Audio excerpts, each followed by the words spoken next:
Imaginen que estamos en la primera semana de abril de 2026. Nuestra civilización, la economía global, está a menos de 2 horas de perder su suministro de petróleo y de entrar en una guerra de consecuencias impensables. Pero lo que las noticias no alcanzan a contar es que este momento exacto, este borde del abismo, fue construido pieza por pieza durante décadas. Hoy vamos a analizar el corazón de este conflicto sangriento entre Irán y Estados Unidos. Pensemos en este escenario.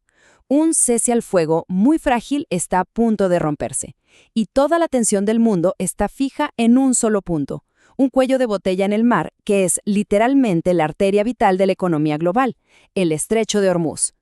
Y es que por este pasillo de agua pasa una quinta parte de todo el petróleo del mundo. Esto no es solo un dato geográfico, es el interruptor de encendido y apagado de nuestra economía. Cuando este paso se cierra, no es que se detienen los barcos, se detiene el mundo como lo conocemos.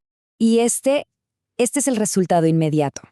$120 por barril de petróleo. Y no, esto no es una cifra abstracta en un mercado financiero. Es el precio que se paga por la gasolina, el costo del transporte de alimentos. Es una inflación que se dispara y golpea el bolsillo de cada persona en el planeta. Pero, a ver, ¿cómo llegamos a este punto? ¿Cómo una disputa que parece tan lejana se convirtió en una amenaza global? Para entender el peligroso presente tenemos que volver al origen, a la herida que nunca sanó, al llamado pecado original que lo envenenó todo. Bueno, vamos al grano. Todo empieza realmente en 1953. El primer ministro de Irán, que había sido elegido democráticamente, decide que el petróleo iraní debe ser para los iraníes. Para Londres y Washington esto fue inaceptable. Su respuesta fue la Operación Ajax, un golpe de Estado que no solo lo derrocó, sino que plantó una semilla de desconfianza que nunca murió. Durante los siguientes 25 años, el Shah, con el apoyo de Occidente, gobernó con puño de hierro. Pero tanta represión y corrupción crearon una olla a presión que finalmente explotó, la Revolución Islámica de 1979. Y aquí llegó el punto de no retorno. Con el miedo a otro golpe de la CIA, un grupo de estudiantes radicales tomó la embajada de Estados Unidos. Esos 444 días de cautiverio, transmitidos por televisión a todo el mundo, no solo humillaron a una superpotencia, sino que transformaron a Estados Unidos en el gran Satán en la narrativa oficial del nuevo régimen iraní. Los lazos diplomáticos se rompieron, y hasta el día de hoy nunca se han restaurado. A partir de ese momento, el conflicto entró en una fase completamente nueva, mucho más peligrosa. Ya no era una pelea diplomática, era una guerra no declarada que empezó a subir, peldaño a peldaño, por una escalera de escalada letal, moviéndose de las sombras a una confrontación cada vez más abierta. Durante la brutal guerra entre Irán e Irak en los años 80, Irán se vio completamente solo, y de esa soledad aprendió una lección de supervivencia. No podía ganar una guerra convencional contra una superpotencia. Y de ahí nació su doctrina de seguridad. Si no puedes vencer a tu enemigo de frente, haces que otros luchen por ti. Y esto ilustra perfectamente su estrategia. La Guardia Revolucionaria se convirtió en la herramienta para exportar su influencia. Empezaron a crear una red de milicias, un eje de la resistencia, para pelear sus batallas lejos de casa. Es lo que llaman defensa avanzada. Rodear a tus enemigos para que nunca puedan tocar tu propio territorio. Y entonces llegó el pánico nuclear. El descubrimiento de instalaciones secretas para enriquecer uranio cambió las reglas del juego por completo. La pregunta ya no era si Irán era un enemigo, sino si estaba construyendo una bomba atómica.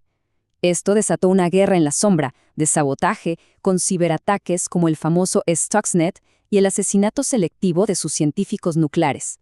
En enero de 2020, la tensión llegó a un punto crítico. Un dron estadounidense asesinó al general Qasem Soleimani, nada menos que el arquitecto de toda la red militar de Irán en el extranjero. Este acto, que no tenía precedentes, rompió un tabú, una regla no escrita, y aceleró la espiral de violencia, llevando a ambos países al borde de una guerra total. Y finalmente, el velo se rasgó. Después de un ataque israelí a su consulado en Damasco, Irán respondió, lanzando cientos de drones y misiles directamente desde su territorio contra Israel, Por primera vez en 45 años, la guerra dejó de ser indirecta. El conflicto había entrado, ahora sí, en una fase abierta y directa. Ahora pasamos a un clímax especulativo, un futuro cercano donde esas décadas de tensión acumulada explotan en una conflagración que amenaza con incendiar no solo la región, sino el mundo entero.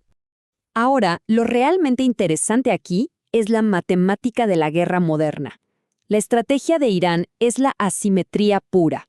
Obligan a sus adversarios a gastar millones de dólares para defenderse de amenazas que cuestan una pequeña fracción de eso. No se trata de ganar en el campo de batalla, sino de desangrar al enemigo económicamente. Este sería el escenario final y devastador. Primero, ataques masivos contra el programa nuclear. A eso le sigue la eliminación del liderazgo iraní. La respuesta de Irán, su arma definitiva, el chantaje geoeconómico, cerrando por completo el estrecho de Hormuz. Y finalmente, la guerra digital alcanza su punto máximo, con un ciberataque que desconecta a toda una nación de la red. Después de la tormenta de fuego, lo que queda es un punto muerto, tenso y muy peligroso. Un juego de ajedrez global donde cada movimiento puede llevar a la aniquilación mutua.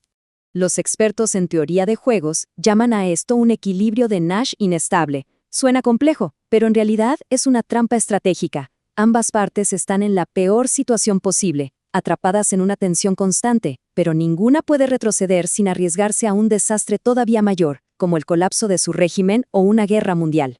Y este es el punto crucial que lo ilustra todo. Para Irán, cualquier concesión bajo fuego se ve como un suicidio nacional, el fin del régimen. Para Estados Unidos, retirarse sin neutralizar la amenaza es una derrota humillante a escala global. Es un dilema sin una salida fácil, donde la propia lógica de la supervivencia empuja a ambos, inexorablemente, hacia el precipicio. Y por supuesto, este tablero de ajedrez no tiene solo dos jugadores. Está Israel, para quien la amenaza es existencial y que empuja hacia una solución definitiva. Mientras tanto, China y Rusia juegan a ser los beneficiarios en la sombra, observando con gusto cómo su rival global se desgasta. Y en medio de todo, los estados del Golfo, rehenes de la geografía, rezando para que la guerra no incinere sus capitales. Finalmente, es vital que entendamos el impacto global de este conflicto y que desmontemos las narrativas simplistas que a menudo escuchamos, porque el precio de esta guerra, al final, lo pagamos todos. El mito más común es que todo esto se debe a un fanatismo religioso que no se puede entender, una narrativa fácil que oculta una verdad mucho más compleja y, sobre todo, pragmática. La realidad es que, aunque la retórica sea teocrática, las acciones obedecen a un cálculo de poder frío. El objetivo no es un martirio apocalíptico, sino la preservación del régimen. Las respuestas militares de Irán, aunque destructivas, han sido muy bien calibradas para infligir el máximo dolor económico y político, pero sin cruzar la línea que garantizaría una invasión total. Y este es el resultado tangible para el resto del mundo. Este conflicto no es local.